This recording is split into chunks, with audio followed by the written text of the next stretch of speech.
बाहेर पुण्यात पाऊस पडायला लागल्यामुळे घसरगुंडीचं स्वप्न अपुरं राहिलं. त्यामुळं कस्टडीची रडारड चालू झाली होती.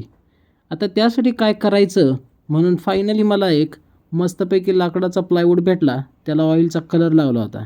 चांगला पुसून घेतला आणि भिंतीला अडकवून त्याला सेट केला. पहिल्यांदा टेस्टमध्ये कस्टडी नाहीच म्हणत होती, पण शेवटी तयार झाली.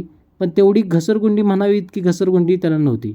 मग काय, इंडियन जुगाड पावडर टाकली आणि घसरगुंडी व्यवस्थित सुरू.